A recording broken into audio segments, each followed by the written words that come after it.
मैंने कहानियों और इतिहासों में तकदीर के उलटफेर की अजीबोगरीब दास्तानें पढ़ी हैं। शाह को भिखमंगा और भिखमंगे को शाह बनते देखा है। तकदीर एक छिपा हुआ भेद है। गालियों में टुकड़े चुनती हुई औरतें सोने के सिंहासन पर बैठ गई और वह ऐश्वर्य के मतवाले जिनके इशारे पर तकदीर भी सिर झुकाती थी, आन की शान में चीलकौओं का शिकार बन गए हैं। पर मेरे सर पर जो कुछ भी थी उसकी नजीर कहीं नहीं मिलती। उन घटनाओं को आज याद करती हूँ तो रोबटे खड़े हो जाते हैं और हैरत होती है कि अब तक मैं क्यों और क्यों कर जिंदा हूँ। सौंदर्य लालसाओं का स्रोत है। मेरे दिल में क्या लालसाएं न थी पर निष्ठुर भाग्य के हाथों में मिटी। मैं क्या जानती थी कि वह आदमी जो मेरी एक एक अदा पर कुर्बान होता था एक दिन मुझे इस तरह जलील और बर्बाद करेगा। आज 3 साल हुए जब मैंने इस घर में कदम रखा। उस वक्त यह एक हरा भरा चमन था। मैं इस चमन की बुलबुल थी, हवा में उड़ती थी, डालियों पर चहकती थी, फूलों पर सोती थी। सईद मेरा था, मैं सईद की थी। इस संगमरमर के हौज के किनारे हम मोहब्बत के पासे खेलते थे। तुम मेरी जान हो, मैं उनसे कहती थी तुम मेरे दिलदार हो। हमारी जायदाद लंबी चौड़ी थी, जमाने की कोई फ्रिक, जिंदगी का कोई गम न था। हमारे लिए जिंदगी सशरीर आनंद एक अनंत चाह और बहार का तिलिस्म थी जिसमें मुरादें खिलती थी और खुशियां हंसती थी। जमाना हमारी इच्छाओं पर चलने वाला था, आसमान हमारी भलाई चाहता था और तकदीर हमारी साथी थी। एक दिन सईद ने आकर कहा मेरी जान, मैं तुमसे एक विनती करने आया हूँ। देखना इन मुस्कराते हुए होठों पर इनकार का हर्फ न आए। मैं चाहता हूँ कि अपनी सारी मिल्कियत, सारी जायदाद तुम्हारे नाम चढ़वा दूं। मेरे लिए तुम्हारी मोहब्बत काफ़ी है, यही मेरे लिए सबसे बड़ी नेमत है। मैं अपनी हकीकत को मिटा देना चाहता हूँ। चाहता हूँ कि तुम्हारे दरवाजे का फ़कीर बन करके रहूँ। तुम मेरी नूरजहां बन जाओ, मैं तुम्हारा सलीम बनूंगा और तुम्हारी मूंगे जैसी हथेली के प्यालों पर उम्र बसर करूंगा। मेरी आंखें भर आई, खुशियां चोटी पर पहुंचकर आंसू की बूंद बन गई। दो पर अभी पूरा साल भी न गुजरा था कि मुझे सईद के मिजाज में कुछ तब्दीली नजर आने लगी।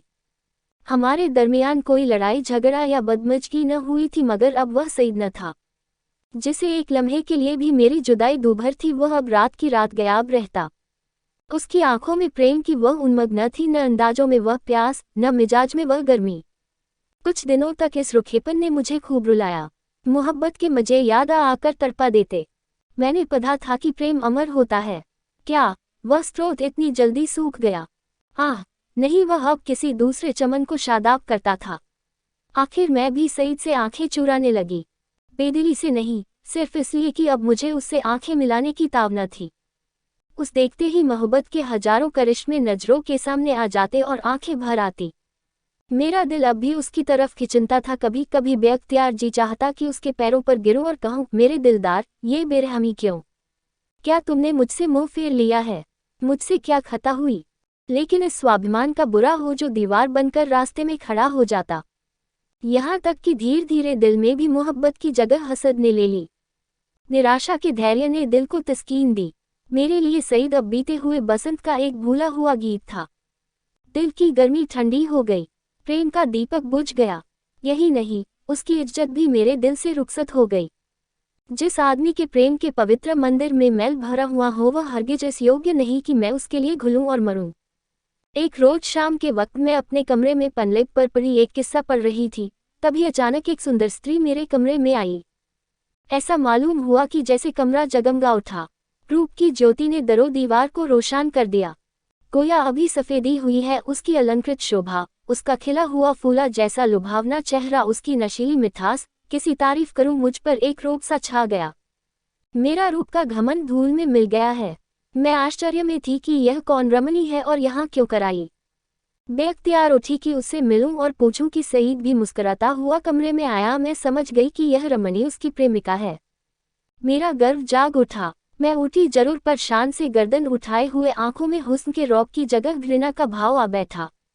मेरी आंखों में अब वह रमणी रूप की देवी नहीं डसने वाली नागिन थी। मैं फिर चारपाई पर बैठ गई और किताब खोलकर सामने रख ली। वह रमणी एक क्षण तक खड़ी मेरी तस्वीरों को देखती रही, तब कमरे से निकली। चलते वक्त उसने एक बार मेरी तरफ देखा। उसकी आंखों से अंगारे निकल रहे थे जिनकी किरणों में हिंस प्रतिशोध की लाली झलक रही थी। मेरे दिल में सवाल पैदा हुआ, सईद इसे यहाँ क्यों लाया? क्या मेरा घमंड तोड़ने के लिए? 3 जायदाद पर मेरा नाम था, पर वह केवल एक भ्रम था। उस पर अधिकार पूरी तरह सईद का था। नौकर भी उसी को अपना मालिक समझते थे और अक्सर मेरे साथ ढिठाई से पेश आते। मैं सब्र के साथ जिंदगी के दिन काट रही थी। जब दिल में उमंगें न रही तो पीड़ा क्यों होती। सावन का महीना था, काली घटा छाई हुई थी और रिमझिम बूंदें पड़ रही थी। बगीचे पर हसद का अंधेरा और सिहास दरख्तों पर जुगनुओं की चमक ऐसी मालूम होती थी जैसे कि उनके मुंह से चिंगारियां जैसी आहें निकल रही हैं। मैं देर तक हसद का ये तमाशा देखती रही। कीड़े एक साथ चमकते थे और एक साथ बुझ जाते थे, गोया रोशनी की बाधें छूट रही है। मुझे भी झूला झूलने और गाने का शौक हुआ। मौसम की हालतें हसन के मारे हुए दिलों पर भरी अपना जादू कर जाती है। बगीचे में एक गोल बंगला था। मैं उसमें आई और बरागदे की एक कड़ी में झूला दिलवाकर झूलने लगी। मुझे आज मालूम हुआ कि निराशा में भी एक आध्यात्मिक आनंद होता है जिसकी हाल उसको नहीं मालूम, जिसकी इच्छाई पूर्ण है। मैं चाव से मल्हार गान लगी। सावन विरह और शोक का महीना है। गीत में एक वियोगी हृदय की गाथा की कथा ऐसे दर्द भरे शब्दों बयान की गई थी कि बरबस आंखों से आंसू टपकने लगे। इतने में बाहर से एक लालटेन की रोशनी नजर आई। सईद दोनों चले आ रहे थे। हसीना ने मेरे पास आकर कहा, आज यहाँ नाच रंग की महफिल सजेगी और शराब के दौर चलेंगे। मैंने घृणा से कहा, मुबारक हो हसीना, 12 मासे और मल्हार की ताने उड़ेगी, साजिंदे आ रहे हैं। मैं शौक से, हसीना तुम्हारा सीना हसद से चाक हो जाएगा। सईद ने मुझे से कहा, जुबैदा तुम अपने कमरे में चली रही जाओ, यह इस वक्त आपे में नहीं है। हसीना ने मेरी तरफ लाल लाल आंखों निकालकर कहा, मैं तुम्हें अपने पैरों की धूल के बराबर भी नहीं समझती। मुझे फिर जबत न रहा, अगल कर बोली, और मैं क्या समझाती हूँ, एक कुतिया दूसरों की उगली हुई हड्डियों चिचोड़ती फिरती है। अब सईद के भी तेवर बदले, मेरी तरफ भयानक आंखों से देखकर बोले, जुबैदा तुम्हारे सर पर शैतान तो नहीं सवार है। सईद का ये जुमला मेरे जिगर में चुभ गया। तपड़ उठी। जिन होठों से हमेशा मोहब्बत और प्यार की बातें सुनी हों उन्हीं से यह जहर निकले, और बिल्कुल बेकसूर। क्या मैं ऐसी नाचीज और हकीर हो गई हूँ कि एक बाजारू औरत भी मुझे छेड़कर गालियां दे सकती है? और मेरा जबान खोलना मना। मेरे दिल में साल भर से जो बुखार हो रहा था वह उछल पड़ा। मैं झूले से उतर पड़ी और सईद की तरफ शिकायता भरी निगाहों से देखकर बोली, शैतान मेरे सर पर सवार हो या तुम्हारे सर पर, इसका फैसला तुम खुद कर सकते हो। सईद, मैं तुमको अब तक शरीफ और गैरत वाला समझती थी, तुम खुद कर सकते हो। बेवफाई की, इसका मलाला मुझे जरूर था, मगर मैंने सपनों में भी यह न सोचा था कि तुम गैरत से इतने खाली हो कि हया फरोश औरत के पीछे मुझे इस तरह जलीज करोगे। इसका बदला तुम्हें खुदा से मिलेगा। हसीना ने तेज होकर कहा, तू मुझे हया फरोश कहती है? मैं बेशक कहती हूँ सईद, और मैं बेगैरत हूँ। मैं बेशक बेगैरत ही नहीं, शोबदेबाज, मक्कार, पापी, सब कुछ। यह अल्फाज बहुत घिनौने हैं, लेकिन मेरे गुस्से के इजहार के लिए काफ़ी नहीं। मैं यह बातें कह रही थी कि यकायक सईद के लंबे तगड़े हट्टे कट्टे नौकर ने मेरी दोनों बाहें पकड़ ली और पलक मारते भर में हसीना ने झूले की रस्सियां उतारकर मुझे बरामदे के एक लोहे के खंभे से बांध दिया। इस वक्त मेरे दिल में क्या ख्याल आ रहे थे ये याद नहीं, पर मेरी आंखों के सामने अंधेरा छा गया था। ऐसा मालूम होता था कि ये तीनों इंसान नहीं यमदूत है। गुस्से की जगह दिल में डर समा गया था।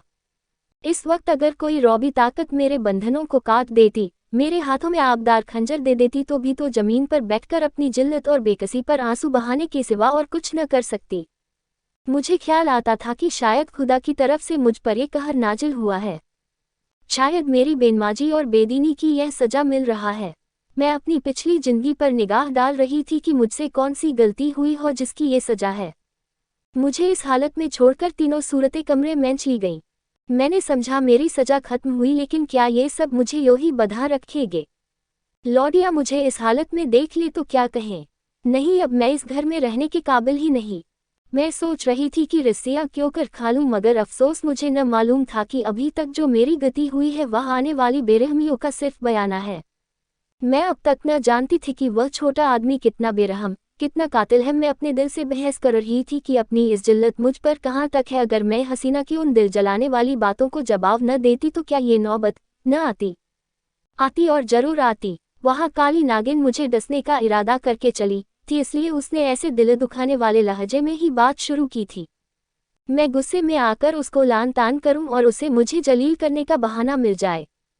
पानी जोर से बरसने लगा। बौछारों से मेरा सारा शरीर तर हो गया था। सामने गहरा अंधेरा था। मैं कान लगाए सुन रही थी कि अंदर क्या मिसौट हो रही है, मगर मेघ की सनसनाहट के कारण आवाजें साफ न सुनाई देती थी। इतने लालटेन फिर से बरामदे में आई और तीनों उरावनी सूरतें फिर सामने आकर खड़ी हो गई। अब की उस खून परी के हाथों में एक पतली सी कमची थी। उसके तेवर देखकर मेरा खून सर्द हो गया। उसकी आंखों में एक खून पीने वाली वहशत, एक कातिल पागलपन दिखाई दे रहा था। मेरी तरफ शरारत भरी नजरों से देखकर बोली, बेगम साहबा, मैं तुम्हारी बदजबानियों का ऐसा सबक देना चाहती हूँ जो तुम्हें सारी उम्र याद रहे। और मेरे गुरु ने बतलाया है कि कमची से ज्यादा देर तक ठहरने वाला और कोई सबक नहीं होता। ये कहकर उस जालिम ने मेरी पीठ पर एक कमची जोर से मारी। मैं तिलमिया गई। मालूम हुआ कि किसी ने पीठ पर आग की चिरगारी रख दी। मुझे से जबत न हो सका। माँ बाप ने कभी फूल की छड़ी से भीन मारा था। जोर से चीखे मार मारकर रोने लगी। स्वाभिमान, लज्जा सब लुप्त हो गई। कमची की डरावनी और रोशन असलियत के सामने और भावनाएं गायब हो गईं। उन हिंदू देवियों का दिल शायद लोहे के होते होंगे जो अपनी आन पर आग में कूद पड़ती थी। मेरे दिल पर तो इस वक्त यही ख्याल छाया हुआ था कि इस मुसीबत से क्यों कर छुटकारा हो। सईद तस्वीर की तरह खामोश खड़ा था। मैं उस तरफ फरियाद की आंखें से देखकर बड़े विनती के स्वर में बोली, सईद, खुदा के लिए मुझे इस जालिम से बचाओ। मैं तुम्हारे पैरों पति हूँ। खैर, तुम मुझे जहर दे दो, खंजर से गर्दन काट लो, लेकिन यह मुसीबत सहने की मुझमें ताब नहीं। उन दिलगोइयों को याद करो, मेरी मोहब्बत का याद करो। उसी कसद के इस वक्त मुझे इस अजाब से बचाओ। खुदा तुम्हें इसका इनाम देगा। सईद इन बातों से कुछ पिघला।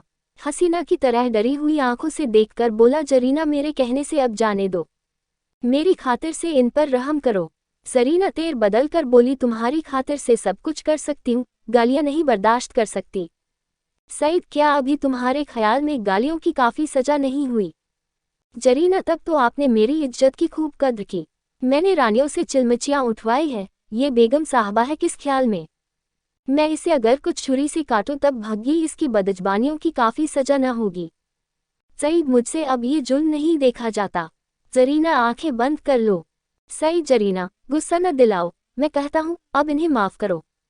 जरीना ने सईद को ऐसी हिकारत भरी आंखों से देखा गोया वह उसका गुलाम है। खुदा जाने उस पर उसने क्या मंतर मार दिया था कि उसमें खानदानी गैरत और बढ़ाए इंसानियत का जरा भी एहसास बाकी न रहा था। वह शायद उसे गुस्से जैसे मर्दानास जज्बे के काबिल ही न समझती थी। हुलिया पहचानने वाले कितनी गलती करते हैं, क्योंकि दिखाई कुछ पड़ता है, अंदर कुछ होता है। बाहर के ऐसे सुंदर रूप के पर्दे में इतनी बेरहमी, इतनी निष्ठुरता। कोई शक नहीं, रूप हुलिया पहचानने की विद्या का दुश्मन है। बोली, अच्छा, तो अब आपको मुझ पर गुस्सा आने लगा।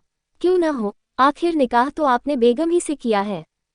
मैं तो हया फरोश कुतिया ही ठहरी। सईद, तुम ताने देती हो और मुझसे ये खून नहीं देखा जाता। जरीना, तो ये कमची हाथ में लो और इसे गिनकर 100 लगाओ। गुस्सा उतर जाएगा, इसका यही इलाज है। जरीना, फिर वही मजाक। जरीना, नहीं, मैं मजाक नहीं करती। सईद ने कमची लेने को हाथ बढ़ाया, मगर मालूम नहीं जरीना को क्या शुबहा पैदा हुआ। उसने समझा शायद वह कमची को तोड़कर फेंक देंगे। कमची हटा ली और बोली, अच्छा, मुझसे ये दगा तो लो, अब मैं ही हाथों की सफाई दिखाती हूँ। ये कहकर उसे बेदर्द ने मुझे बेतहाशा कमचियाँ मारना शुरू की। मैं दर्द से ऐंठ ऐंठ कर चीख रही थी। उसके पैरों पड़ती थी, मिन्नतें करती थी, अपने किए पर शर्मिंदा थी, दुआएं देती थी, पीर और पैगंबर का वास्ता देती थी, पर उस कातिल को जरा भी रहम न आता था। सईद काठ के पुतले की तरह दर्दो सितम का ये नजारा आंखों से देख रहा था और उसको जोश न आता था। शायद मेरा बड़े से बड़े दुश्मन भी मेरे रोने धोने पर तरस खाता। मेरी पीठ छिलकर लहू लुहान हो गई, जख्म पड़ते थे, हर एक चोट आग के शोले की तरह बदन पर लगती थी। मालूम नहीं उसने मुझे कितने दर्रे लगाए, यहाँ तक कि कमची को मुझ पर रहम आ गया। वह फटकर टूट गई। लकड़ी का कलेजा फट गया, मगर इंसान का दिल न पिघला। चार मुझे इस तरह जलील और तबाह करके तीनों खबीस रोहें वहां से रुखसत हो गईं। सईद के नौकर ने चलते वक्त मेरी रस्सियां खोल दी।